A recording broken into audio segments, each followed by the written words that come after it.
1.2절 RL 강화학습을 MDP로 어떻게 표현을 할 수 있는지에 대해서 한번 설명을 드려보도록 하겠습니다. 네, 그래서 먼저 저희가 말씀드릴 수 있는 것은 트랜지션 펑션이라는 것이 있겠습니다. 그래서 얘는 약간 변환함수? 그러니까 트랜지션은 보통 언제 여기서 쓰이냐면 어떤 상태에서 현재 상태에서 다음 상태로 넘어가는 과정을 이제 트랜지션이라고 이제 부를 거거든요. 트랜지션이라는 말을 할 때.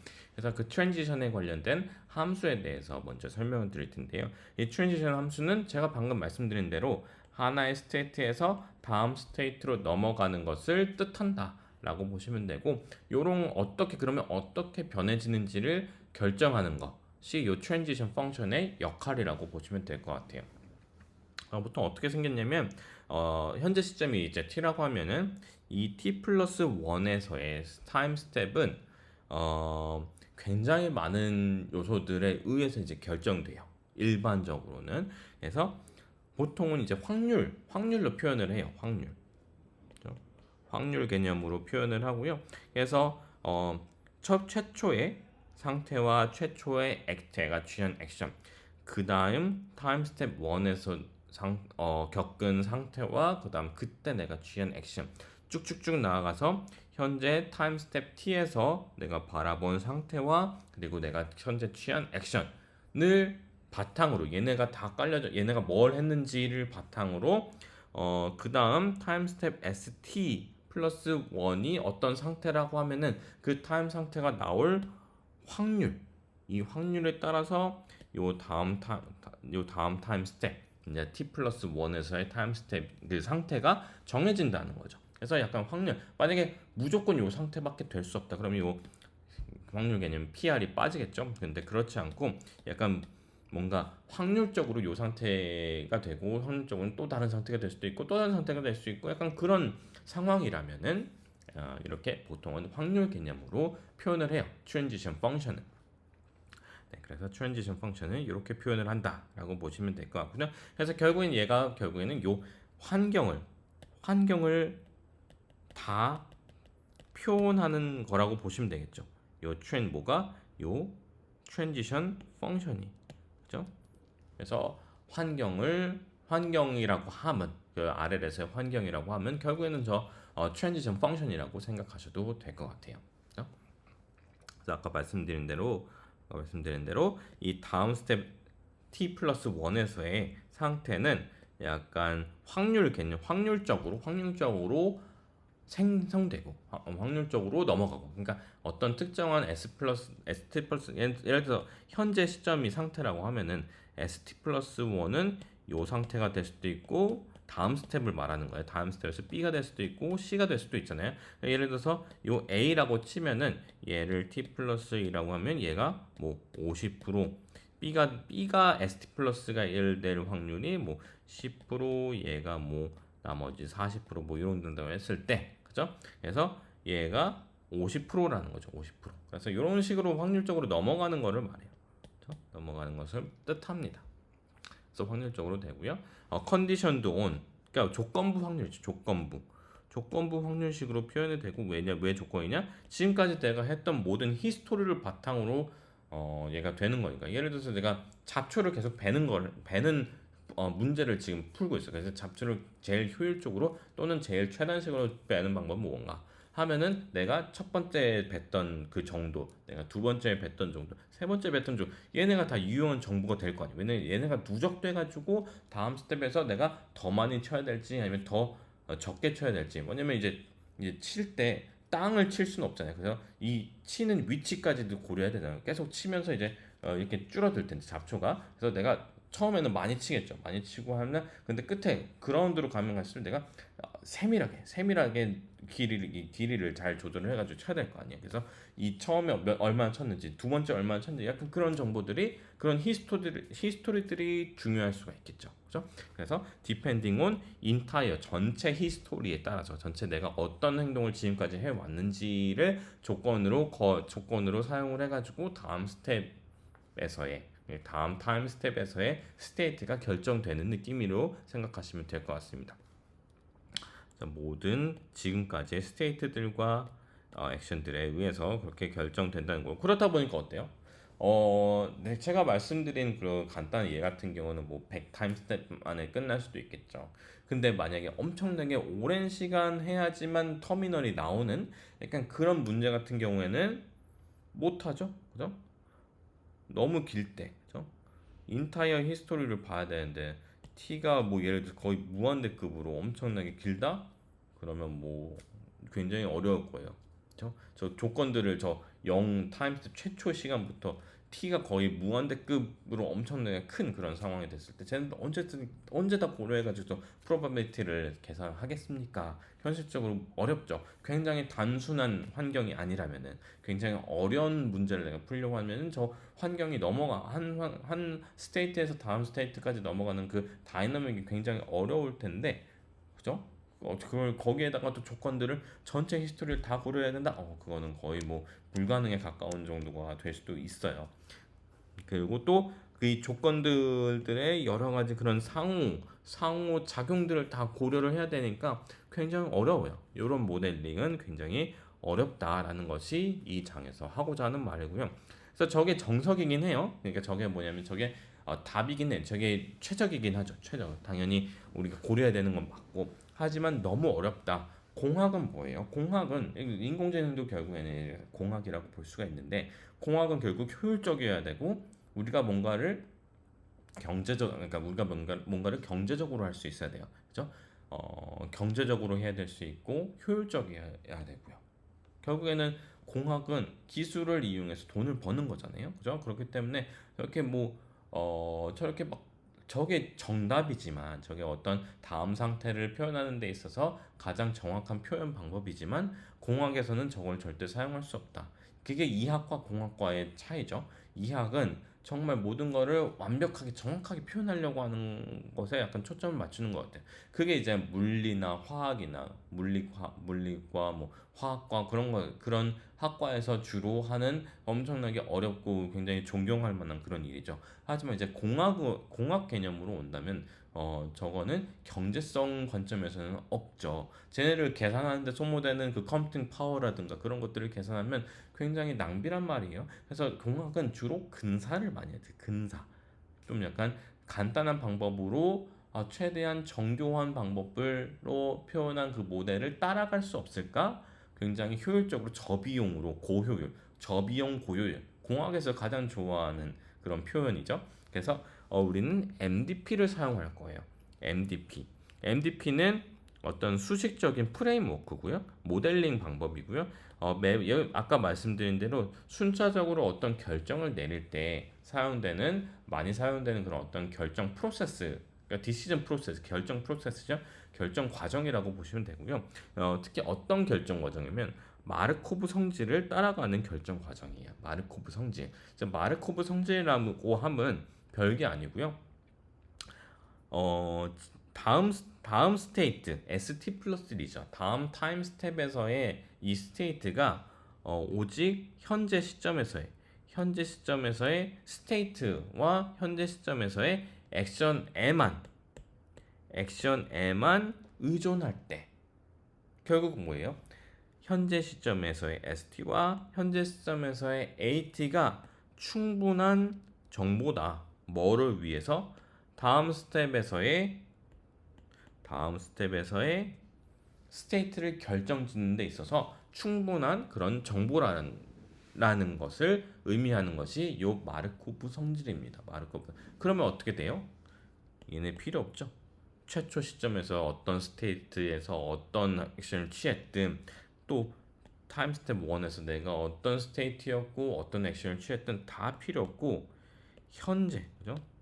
현재만 가장 중요하다는 겁니다. 그죠? 그래서 최종적으로 이렇게 생긴 아주 간단한 그죠? 조건이 완전히 줄었죠. ST와 AT밖에 없어요. 그죠?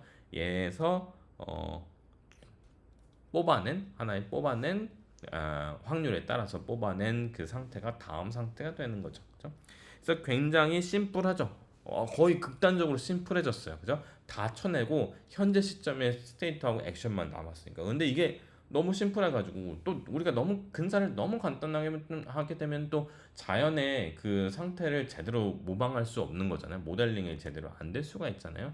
근데 보통 많은 문제들이 우리가 다 알고 있는 많은 문제들이 저런 식으로 표현이 가능합니다. 그래서 굉장히 파워풀하고요. 현실적으로 우리가 고려하는 여러 가지 응용에서 요 MDP를 가지고도 충분히 잘 동작한다는 것이 성공 예가 굉장히 많기 때문에 사람들이 MDP를 차용해가지고 물론 가장 정확한 모델은 바로 직전 슬라이드였지만 MDP를 이용해서 다양한 알고리즘도 만들어내고 특히 이제 RL이라는 요 필드를 요 연구 분야를 가능케 했던 그런 핵심적인 그런 요인이 될 수도 있다고 저는 생각을 하고 있어요.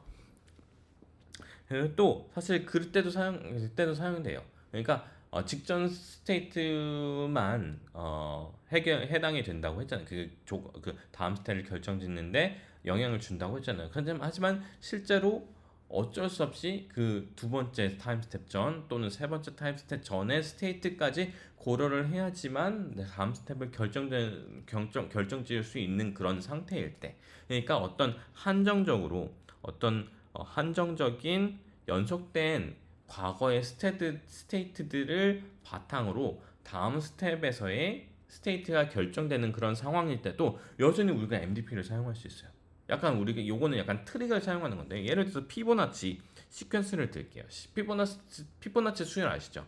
얘는 현재 시점과 바로 직전 수를 더해가지고 다음 회차의 숫자가 나오는 거잖아요. 그래서 다음 여기 얘처럼 3 더하기 5가 8이 되는 것처럼, 그죠? 5 더하기 8이 다음 13이 되는 것처럼 저런 식으로 이제 현재 시점의 ST와 그 직전 스테이트 ST-1이 있어야지 이 ST 플러스 1이 결정되는 거잖아요. 그러면 이때는 어떻게 하냐? 현재 시점에서의 ST를 이렇게 벡터로 약간 트릭을 주는 거예요. 그죠? 이렇게 약간 편법을 쓰는 거죠. 원래 같았으면은 ST 플러스 1은 ST AT와 또 ST-1 AT-1이 T 마이너스예요. 여기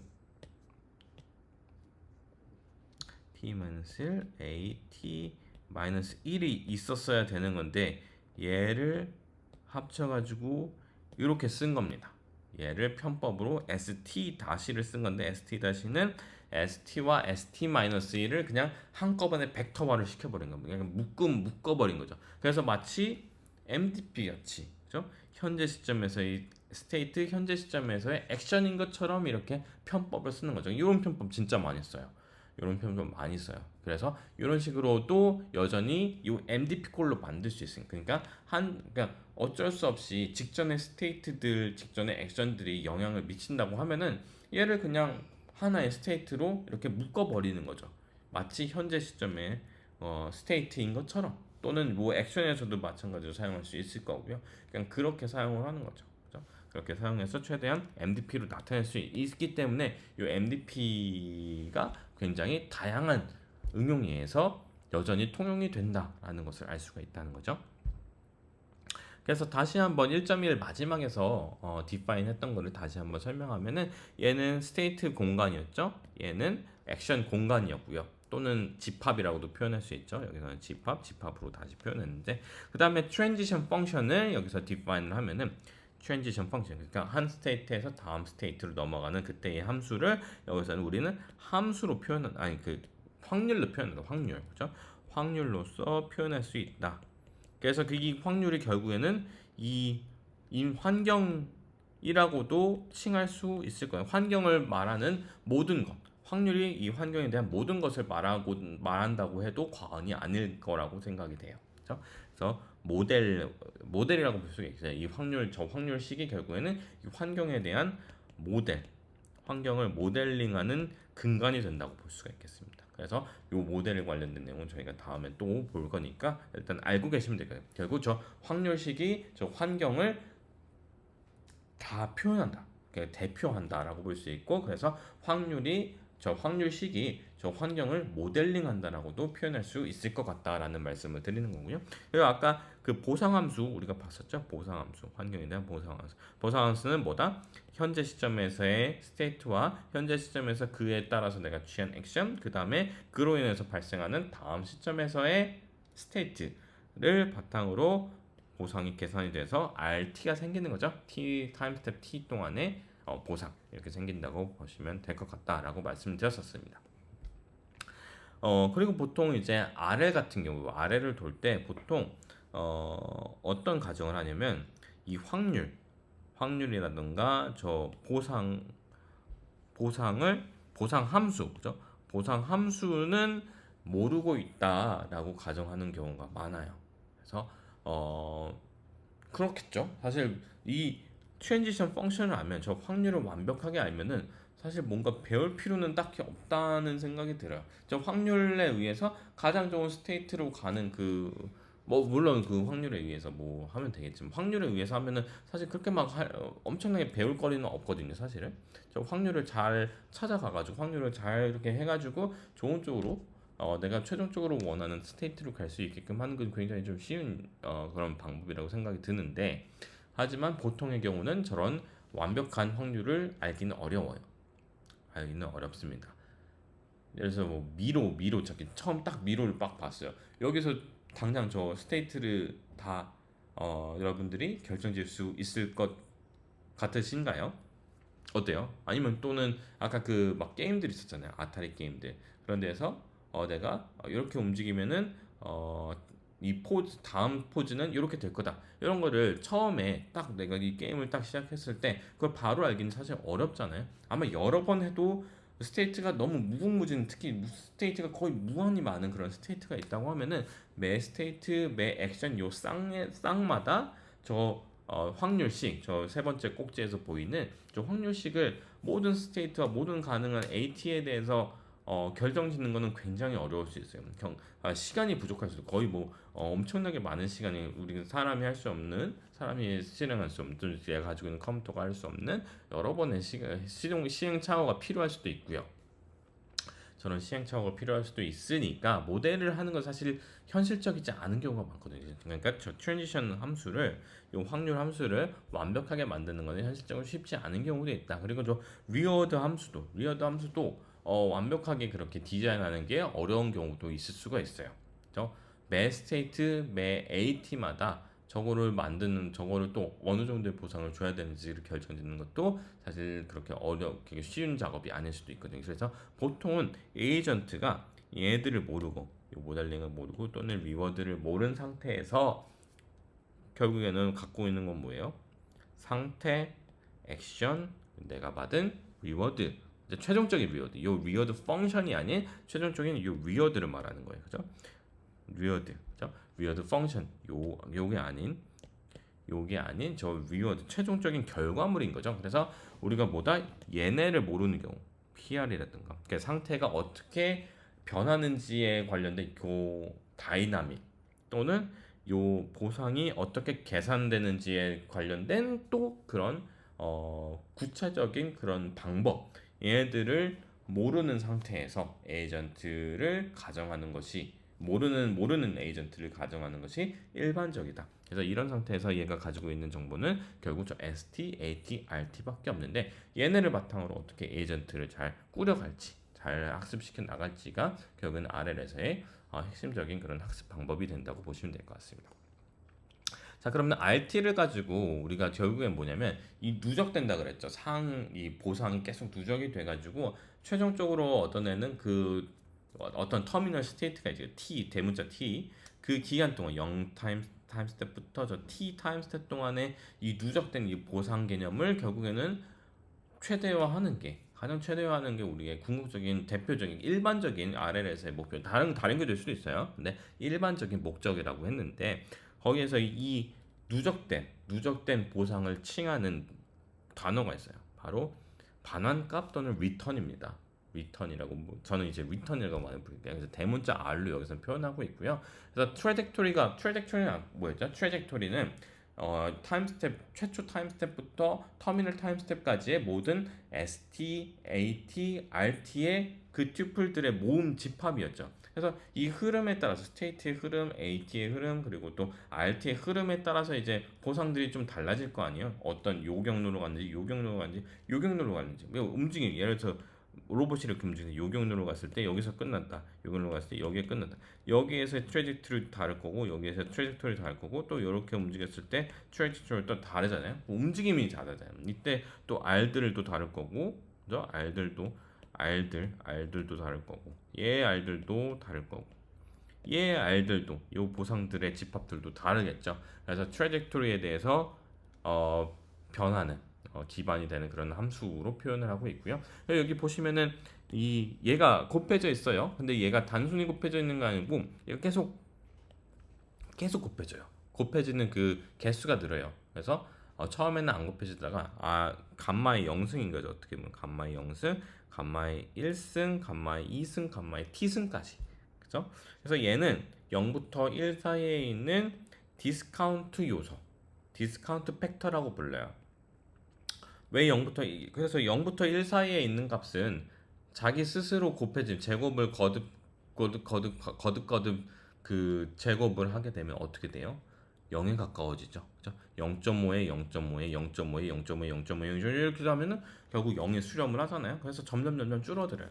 그럼 얘는 뭐냐면 최초의 그 보상의 최초의 보상 지금 시점에서의 그러니까 0을 지금 시점이라고 하면은 지금 시점이 얘를 가장 우선순위로 생각을 하고 미래에 저 후에 보상에 대해서는 약간 덜 가중치를 주는 가중치를 가장 현재 내가 바라볼 수 있는 현재 또는 다음 스텝에서의 또는 그 다음 스텝까지 정도는 가중치를 어느 정도 많이 줘요. 왜냐면 감마가 덜 곱해졌잖아요. 그러니까 최대한 0이랑 좀 멀어지겠죠. 근데 점점 저 t로 갈수록 저 먼 미래, 먼 미래는 가중치를 적게 주는 거죠. 가중치를 적게 주는 거죠. 그렇죠? 먼 미래는 사실 먼 일이 생길지 모르는 거잖아요. 그래서 약간 가까이 보이는 가까운 미래의 보상들에 뭔가 좀 더 가중치를 주고 먼 미래 보상은 가중치를 적게 주는 약간 그런 흐름으로 포뮬레이션이 된 게 저 리턴이라고 보시면 될 것 같아요. 그래서 감마가 0에 가까우면 가까울수록 뭐예요? 조금 주는 거죠. 미래 보상에 먼 미래 보상의 가중치를 좀 적게 주는 거고요. 반면에 감마가 1에 가까우면 가까울수록 얘는 먼 미래에 대한 보상도 가중치를 많이 주는 거죠. 가중치를 어느 정도 많이 주는 약간 그런 흐름이라고 보시면 될 것 같아요. 그렇게 생각하시면 될 것 같고요. 그래서 극단적으로 감마가 거의 0이라면은 결국 뭐만 살면 최초 얘만 살아남아요. 그죠? R0만 지금 시점에서의 보상만 신경 쓰겠다는 거죠. 반면에 극단적으로 또 감마가 1이 된다면은 얘는 전체를 다 신경 쓰게 되죠. 감마를 1로 두면은 그죠? 모든 보상 현재 시점부터 마지막 시점까지의 보상들을 다 이퀄하게 균등하게 이게 평등하게 그렇게 고려를 하겠다라는 겁니다. 하지만 보통 1로는 두지 않죠. 보통 이제 감마를 두고 특히 왜냐면 그 터미널까지 굉장히 많은 시간이 걸릴 수 있잖아요. 거의 무한대로 또는 이제 평생 끝나지 않는 그런 게임일 수도 있어요. 그렇죠? 그렇게 되면 계속 더 해야 되잖아요. 얘 더하면은 이제 발산될 수도 있겠죠. 발산 가능성이 있기 때문에 이 발산 가능성을 해결하기 위해서 보통은 1보다 적게 두는 게 일반적입니다. 그러면 언젠가는 저 T 쪽에 T가 거의 무한대로 가는 저 T 쪽에서의 보상은 거의 0으로 이제 수렴을 하게 되니까 쟤는 이제 계산에 포함되지 않겠죠. 네, 그래서 발산 가능성을 막기 위해서라도 보통 감마를 1로 두지는 않는다. 1에 가깝게 둘 수도 있지만 보통은 어느 정도 0과 1 사이에 적당한 값으로 두는 경우가 많다라고 했고요. 그래서 우리가 최종적인 이 리턴을 가지고 최종적인 목적은 뭐냐면 이 기대값, 이 리턴에 대한 기대값을 최대화하는 거라고 생각하시면 될 것 같아요. 그럼 기대값은 왜 기대값이냐? 그냥 리턴이 아니고 아까 말했죠. 요 트레젝토리가 다양한 게 될 수도 있다고. 로봇이 이런 경로, 이런 경로, 이런 경로도 갈 수 있고, 그런도 갈 수 있죠. 그래서 그래서 이렇게 갈 수도 있는데 평균 경로, 얘가 평균 경로라고 하면은 평균 또는 평균 트레젝토리라고 하면은 이 평균 트레젝토리에 관련된 리턴 값, 평균 리턴 값이 무엇인지, 그죠? 얘가 T1, T2, 뭐 TT까지 됐을 때 평균 트레젝토리에 관련된, 그죠? 평균 값이 중요하다고 보니까 RL에서는 평균적인 롱텀 측면에서, 그죠? 장기적인 관점에서의 리턴이 어느 정도인지를 계산하고 걔를 이제 맥시마이즈 하는 쪽으로 얘가 이제 발전이 된다라고 생각하시면 됩니다. 그죠? expectation over many trajectories 라고 생각하시면 될 것 같습니다.